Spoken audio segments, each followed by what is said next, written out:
good thing that you mentioned that. I mean, looking at second quarter figures here, growth at least year on year was at 11.8%, but quarter on quarter that contracted 1.3%, even worse than expected, owing to restrictions that were imposed back in April. What does that say then about growth prospects for the third quarter now that we find the capital under the same circumstances, even has stricter mobility curbs?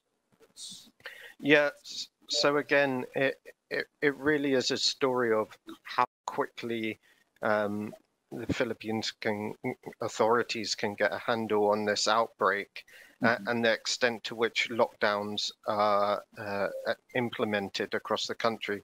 Now, I think what we've seen compared to maybe last year when the initial outbreak occurred and we saw lockdowns is that industries have adjusted to such disruptions in terms of lockdown measures, more people working from home, or preventative measures put in place in the workplace. So there are some differences to last year, which should see activity at least somewhat higher than it was during lockdowns last year. But that does mean that the growth recovery won't be as strong as maybe initially hoped at the start of this year. The other thing I'd add into that is that, okay, while the Philippine economy isn't as dependent on external demand as, say, Thailand's economy or Malaysia's to a lesser extent, external demand is stronger more broadly on a global basis. The global trade cycle has picked up, and that should help some of the more exporting sectors to boost output compared to last year's levels. The other final point I'd make is that it took the government and policymakers a bit of time to enact a fiscal and monetary response to the initial outbreak last year. These measures have been in place now for over a year, and really the monetary conditions should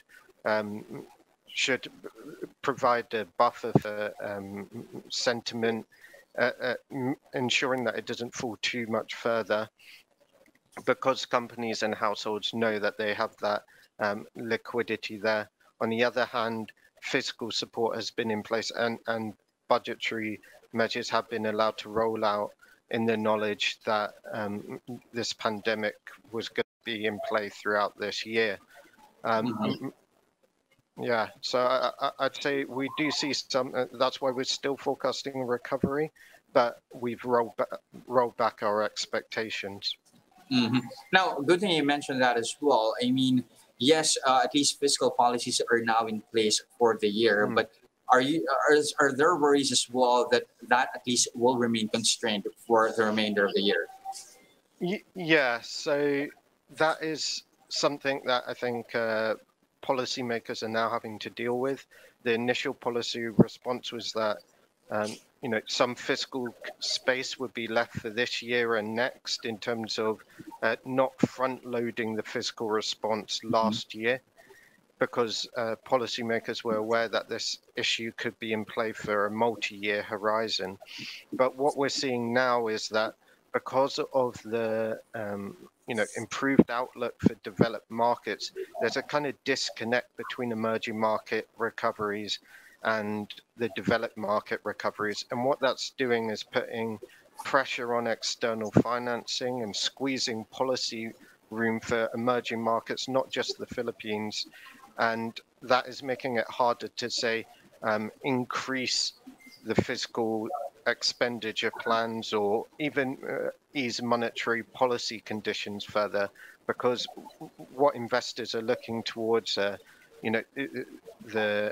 outlook for the US, the outlook for the Eurozone, where these economies are rebounding, and maybe the central banks there are beginning to think about rolling back some of the stimulatory measures. So there's that disconnect, and it's putting pressure on emerging market policymakers, including that of the Philippines.